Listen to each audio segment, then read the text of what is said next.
Hello and welcome to my world of crochet.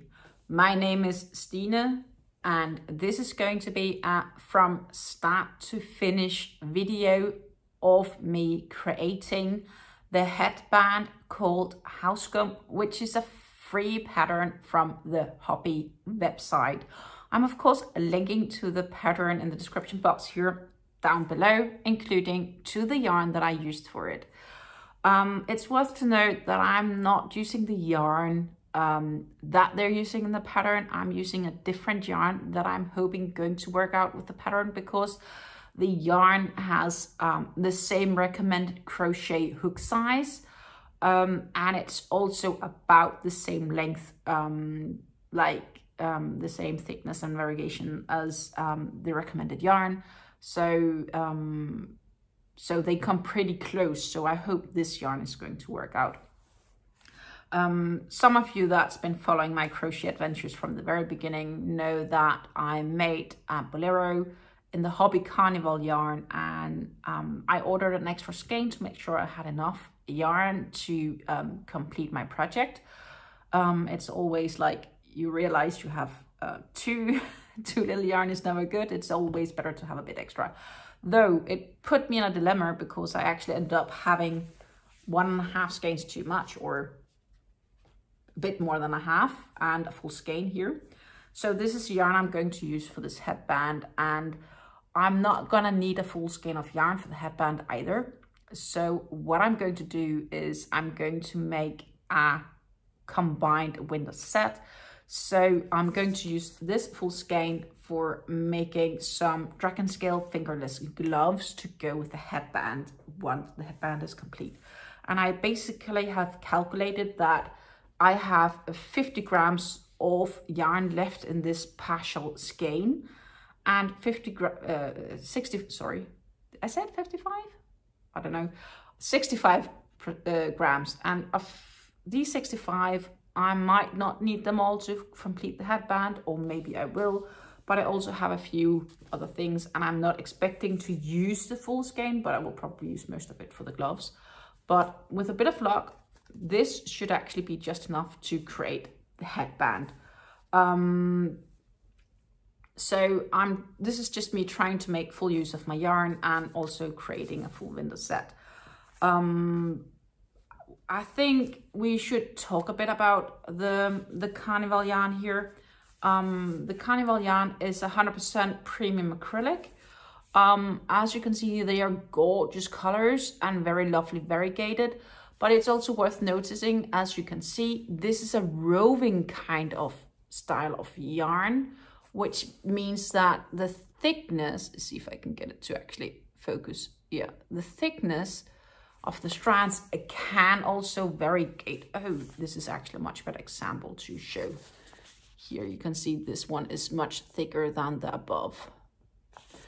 And this 100% premium acrylic yarn from Hobbii, they come in skeins of 100 grams, and of 100 grams you get 240 meters of lovely yarn, and they do recommend a crochet hook size of 4 to 4.5 millimeters. The pattern I have found for the headband recommends crochet hook size of 4 millimeters, so that goes really well hand in hand. The Carnival yarn is made in Turkey, produced for Hobbii in Denmark. And it's the colorway 5, which is the colorway called or known as Copenhagen. So that's about it for the yarn, and now it's more about to talk for the actual pattern. And I have found the pattern a little bit here. And the pattern is basically going to contain of mainly front post and back post double crochets. And that causes it to create this ripping type of pattern.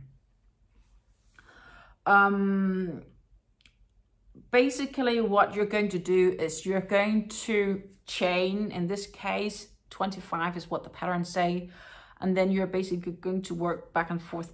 So first you make, after you have chained 25, you make 1 row of just double crochets, nothing out of the ordinary, and afterwards you chain 3, you do a front post, then you do a back post, and you do a front post, you do a back post, and you do that all the way to the end of the row. You flip the work around and you do it opposite on the way back.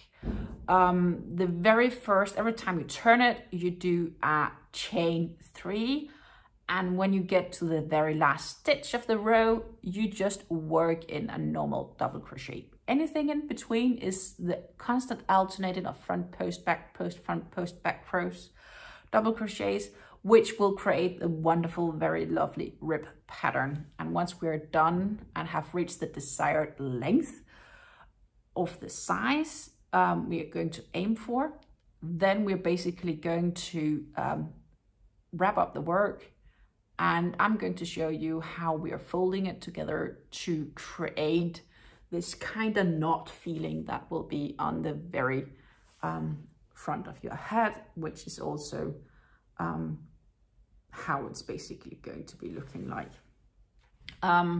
So first I'll be chaining 25. I'll be making 1 row of only double crochets, and then we're heading into a lot of front post, back post, double crochets.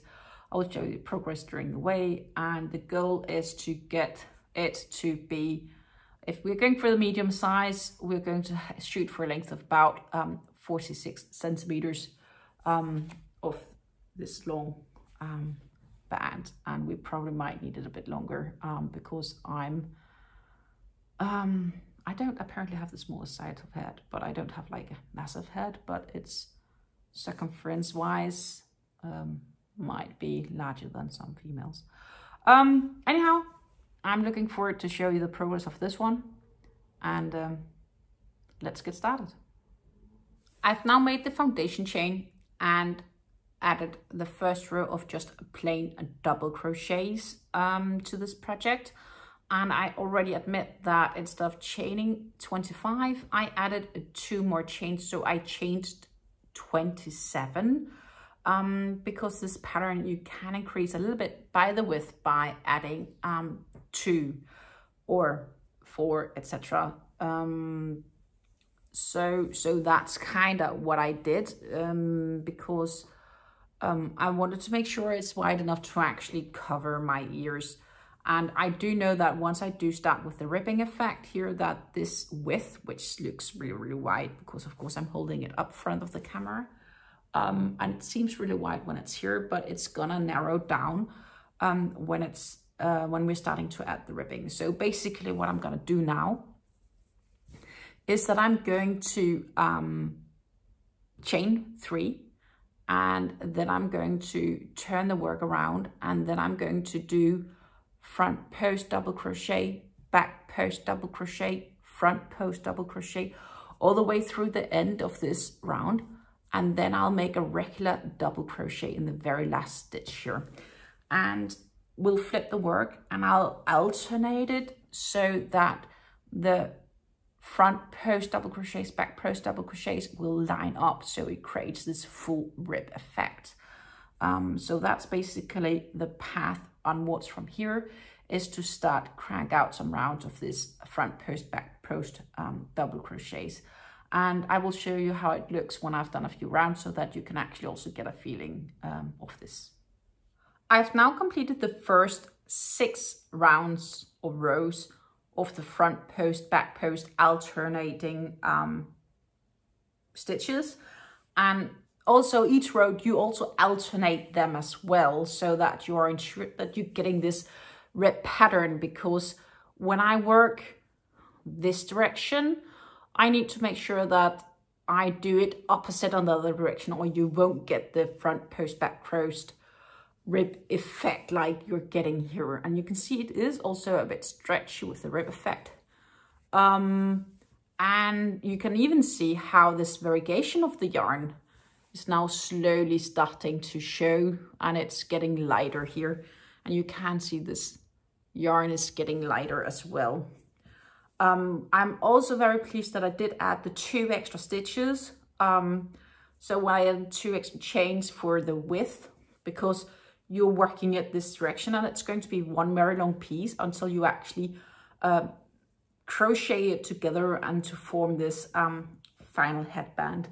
And you can see, like when I hold it up to my ears, that the width is pretty nice and neat for being able to cover up your ears, because obviously you want to make sure that they are fully covered, or they might get a bit chilly when it is cold outside.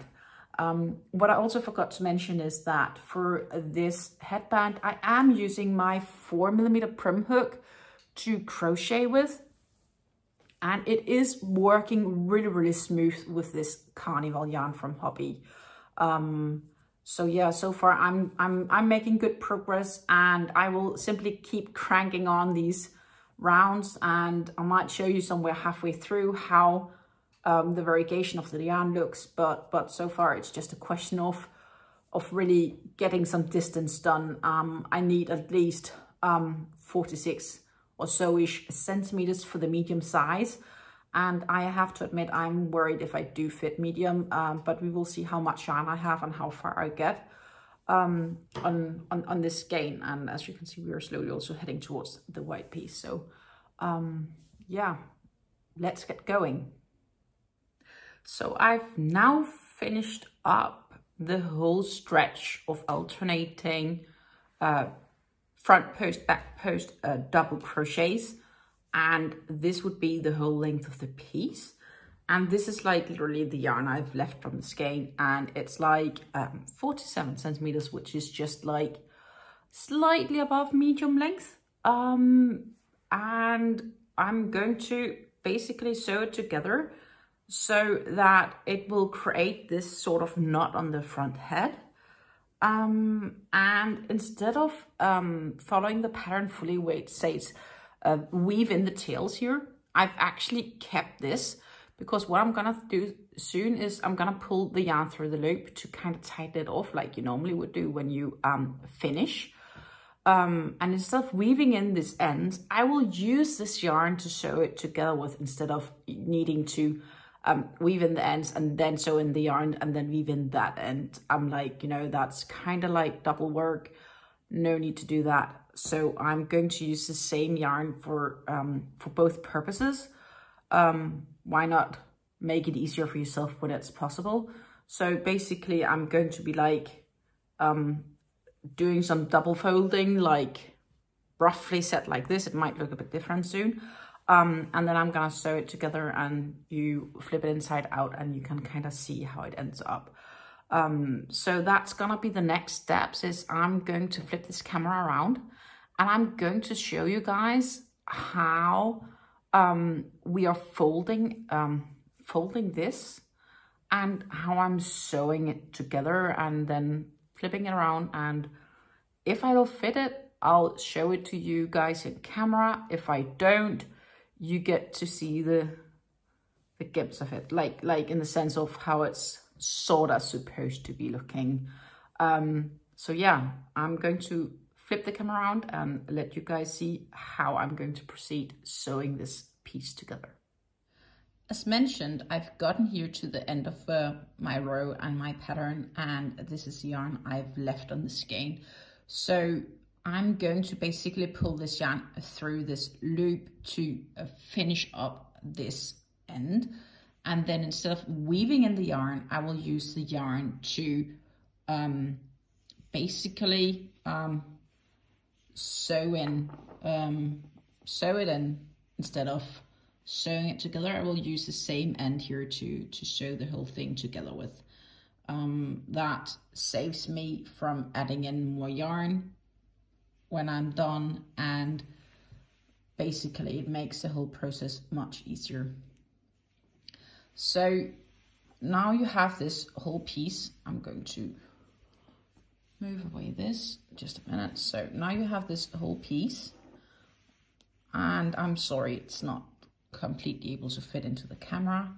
And what we will be doing is basically we will be folding this up so it's laying correctly, and then we will have to sew in these two ends in the correct manner so that when it gets flipped around, it will form this knot on the front head. I've now woven in the ends here, and basically this is how it's now looking after that process.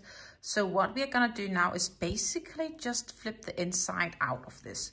So when we do this inside out, we now have this beautifully created knot of the headband. So I literally just finished sewing together my headband, and here is the final result. So all the seams is on the inside, as I showed you, and that creates this lovely, lovely knot. So now the big question is, of course, I have to say, I have not tested if I fit this one yet. So we will find out together if this size fits me or not. I'm subconsciously expecting it won't. So if it will, I'm gonna be really, really happy. But it might actually. I'm surprised. Hello, my friend, it fits. Oh my goodness. And it's not even like super tight. Like it's nice and tight over the ears because, but you would kind of want that, right? Because that ensures that no wind gets underneath and you want your ears to be nice, warm and chilly. So, hey, this is the headband. I could even pull over my, yeah, I haven't, so, but it's okay. It's perfect fit. The only thing is I might not want to wear earbuds. That was not gonna be very comfortable, but like just like this, it's amazing. That's a good fit. And you can see the knot nicely showing here up top. It's not even like it's overstretching, or because I still have like plenty of stretch. Like I can even still get like a hand under if I really wanted to.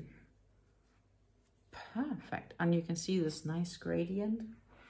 This is like really, really winter nice and nifty. You should almost go winter sporting with it, even though I don't ski. But meanwhile, I also have this matching pair of dragon scale gloves to go with it. And that's actually a pair of gloves that I did sort of continue the design on, but I just want to show you how this set could look together, because I'm keen to show. And that will be it.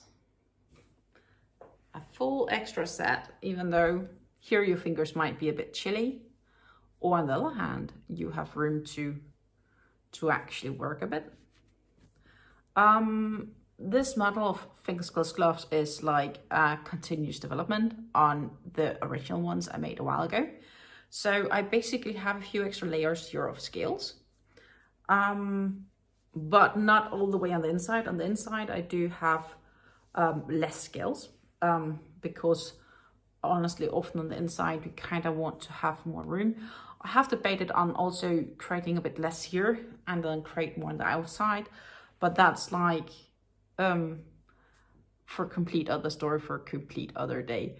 I just wanted to show you guys how this set could look together, and you almost need a scarf to go with it or something like that. But this was the yarn I had left of this amazing carnival yarn from Hobbii, and it created a very, very, if I may say, a gorgeous winter set here of a headband and a pair of fingerless dragon scale gloves.